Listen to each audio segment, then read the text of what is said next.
الحمد لله المعبود الذي يعين من عباده من أعان ويشمل برحمته أهل البر والإحسان وأشهد أن لا إله إلا الله وحده لا شريك له حثنا على التعاون والعطاء والسخاء وأشهد أن سيدنا ونبينا محمدا عبد الله ورسوله خير من توكل على ربه فكفى صلى الله وسلم على سيدنا محمد وعلى آله وصحبه أجمعين والتابعين لهم بإحسان إلى يوم الدين.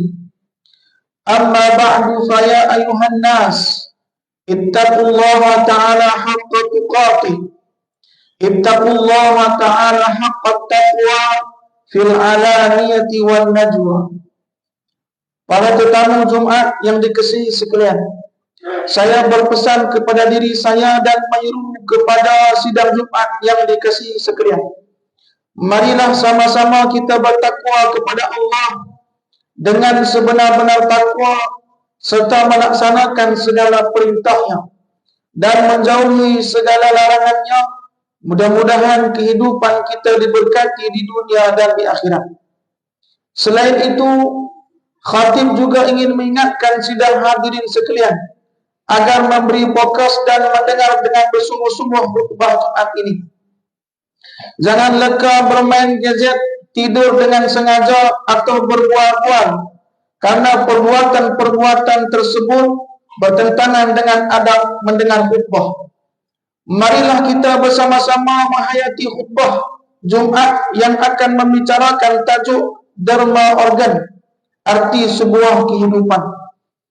Muslimin yang dirahmati Allah Subhanahu wa ta'ala, tidak ada istilah putus asa dalam Islam. Sebagai makhluk yang diamanahkan oleh Allah Subhanahu wa ta'ala untuk mengimarahkan muka bumi, manusia seharusnya memanfaatkan akal fikiran yang dianugerahkan oleh Allah bagi menyelesaikan sebarang masalah dan cabaran yang dihadapi. Ini termasuklah soal merawat penyakit. Usaha merawat penyakit ini bertepatan dengan sebuah hadis yang diriwayatkan daripada Usamah bin Syarif. Beliau berkata, sekumpulan Arab Badui datang kepada Rasulullah dan mereka bertanya, "Ya Rasulullah, bolehkah kami mendapatkan rawatan?" Baginda menjawab, "Ya, boleh. Wahai hamba-hamba Allah, dapatkanlah rawatan, karena sesungguhnya Allah tidak menurunkan sesuatu penyakit, melainkan Dia menentukan pula untuknya penyembuhan atau ubat kecuali satu penyakit, yaitu tua." Hadirin jamaah Jumat yang dirahmati Allah Subhanahu wa ta'ala, bidang perubatan hari ini semakin maju apabila pemindahan organ menjadi suatu realiti. Kes kegagalan organ yang dahulunya membawa maut kini dapat dirawat dengan kaedah pemindahan organ. Begitu juga dalam kitab fiqh ulama salaf dan imam-imam mazhab ada dibincangkan hukum berkaitan pemindahan organ, karena mereka berpandangan teknologi ini bakal menjadi kenyataan. Kaedah fikih Islam ini menjelaskan menjadi asas kepada keharusan menerima organ. Malangnya dalam kalangan umat Islam, dharma organ menjadi selalu asing, berpunca dari banyaknya salah faham. Ada perasaan takut, malah munculnya penolakan oleh sebilangan masyarakat. Muslimin yang dirahmati Allah Subhanahu wa ta'ala, pemindahan organ adalah penggantian organ yang berpenyakit dan rosak dengan organ atau tisu yang sihat dari penderma.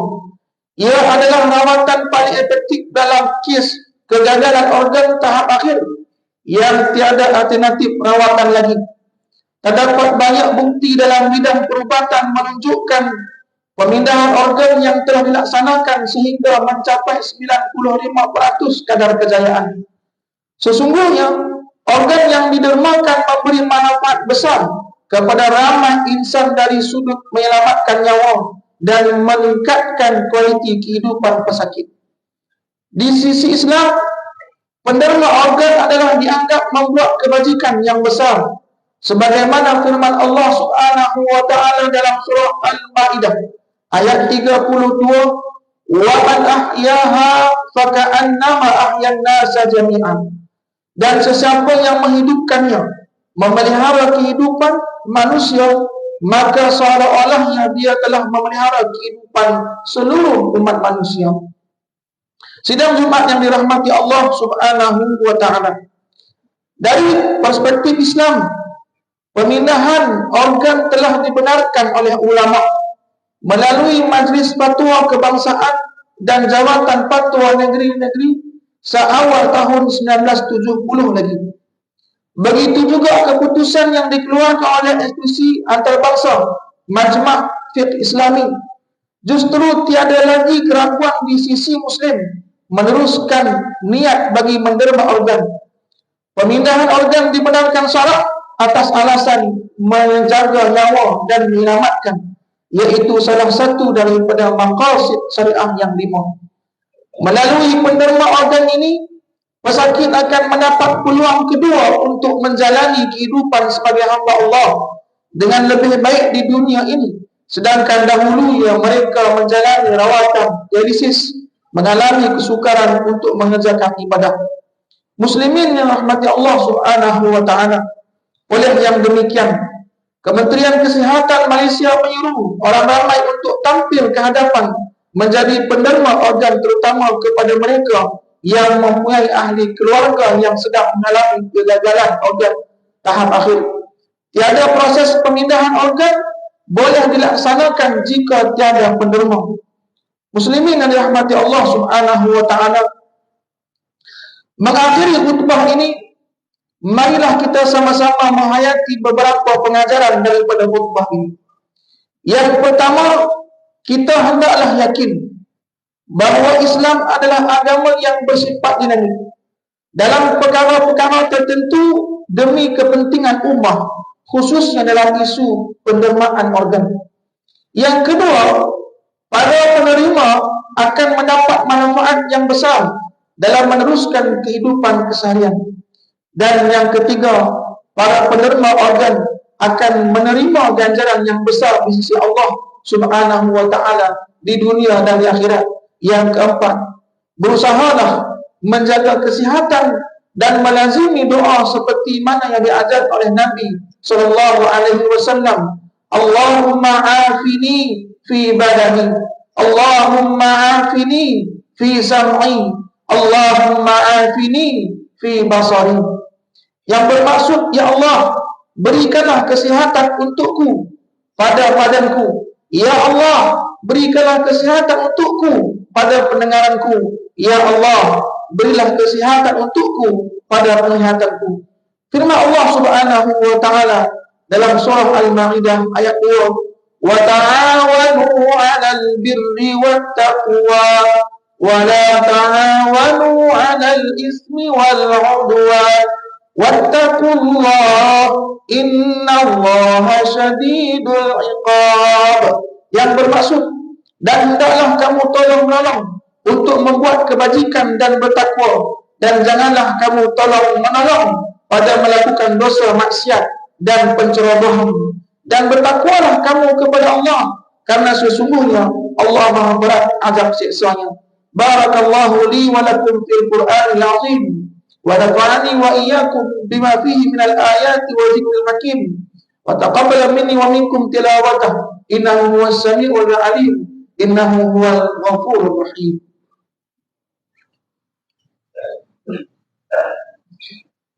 Allahumma salli ala sayyidina Muhammadin wa ala ali sayyidina wa habibina wa syafi'ina wa dhukrina wa maulana Muhammad.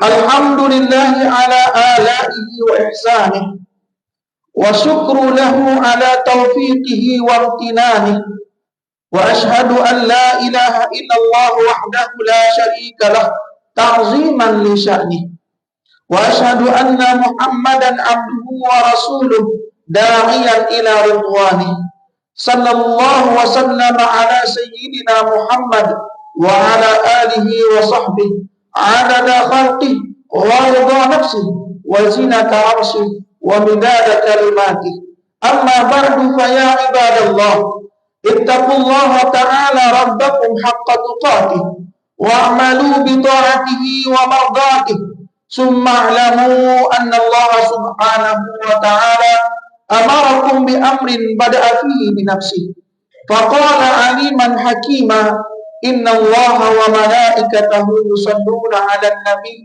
يا أيها الذين آمنوا صلوا عليه وسلموا تسليما اللهم صل وسلم على سيدنا محمد عبدك ورسولك محمد البشير والنذير وسراج المنير وارض اللهم عن آله وصحبه وأصحابه أجمعين وعن التابعين ومن تبعهم بإحسان إلى يوم الدين وعنا معهم بعفوك وكرامك وإحسانك ya arhamar rahimin. Sidang jemaah Jumat yang dirahmati Allah Subhanahu wa taala.